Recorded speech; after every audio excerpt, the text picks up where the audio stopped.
Sebagian teman-teman mungkin pernah mendengar obrolan atau bahkan terpikir untuk pindah ke kampung.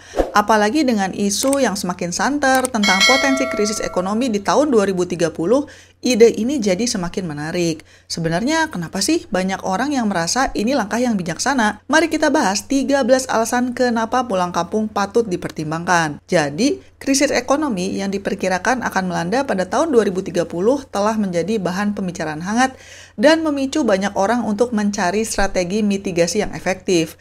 Salah satu opsi yang semakin relevan dan menarik perhatian adalah pulang kampung. Keputusan ini bukan hanya sekedar nostalgia atau pelarian, tapi sebuah langkah strategis untuk membangun fondasi hidup yang lebih stabil. Alasannya kenapa? Yang pertama, biaya hidupnya lebih terjangkau. Jujur aja sih, biaya hidup di kota besar itu kan memang tinggi. Mulai dari sewa tempat tinggal, transportasi, makanan sehari-hari, dan segala macam, semuanya mahal. Sebaliknya, di kampung harganya relatif lebih bersahabat. Teman-teman bisa mendapatkan lahan yang lebih luas dengan harga yang lebih murah dan juga bisa bertani sendiri. Alasan yang kedua adalah ketersediaan lahan dan hunian.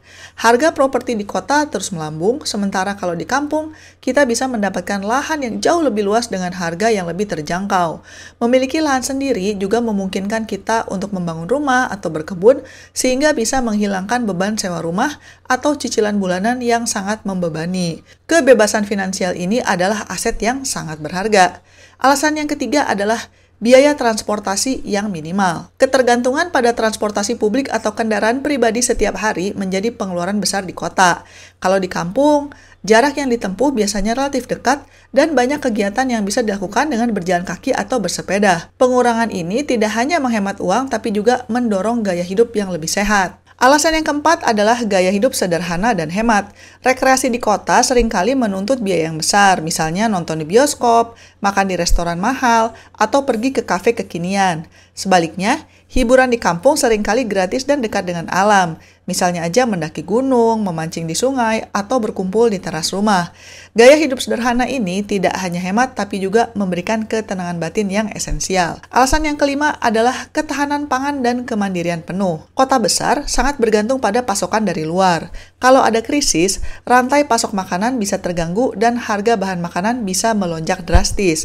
Kalau di kampung, teman-teman bisa lebih mandiri, punya kebun sendiri, beternak ayam, atau bahkan memancing di sungai terdekat.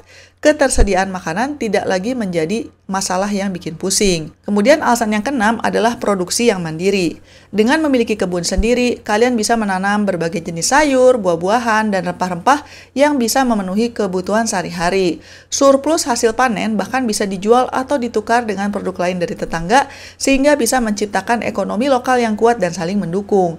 Ini adalah bentuk swasembada yang sangat penting dalam menghadapi ketidakpastian ekonomi. Alasan yang ketujuh adalah keterampilan bertahan hidup. Hidup di kampung adalah kesempatan emas untuk belajar keterampilan praktis seperti bertani dan beternak.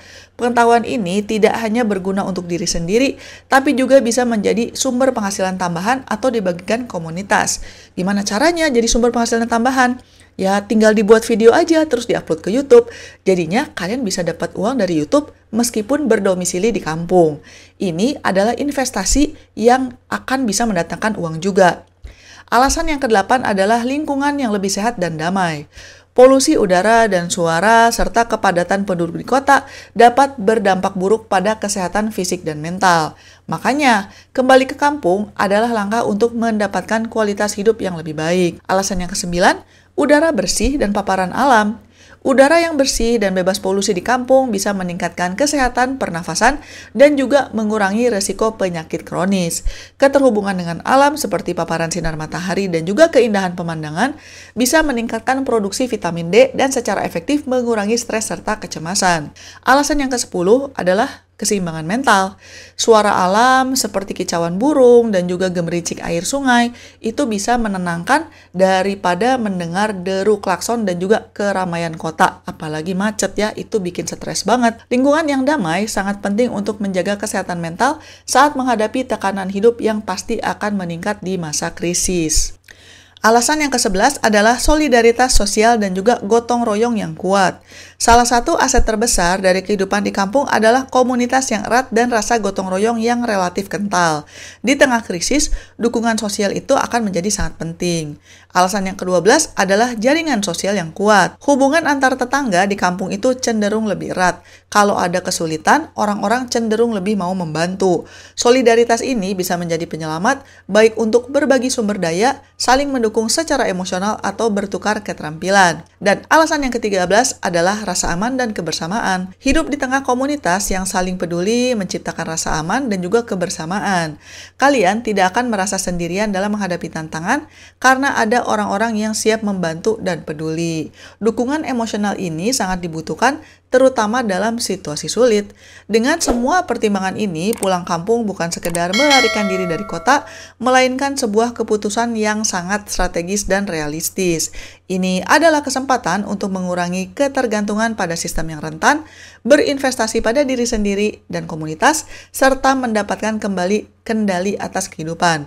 Pulang kampung adalah langkah proaktif untuk membangun masa depan yang lebih stabil, mandiri, dan bermakna. Sekian dulu episode kali ini dan selamat mencari kebahagiaan. Bye-bye!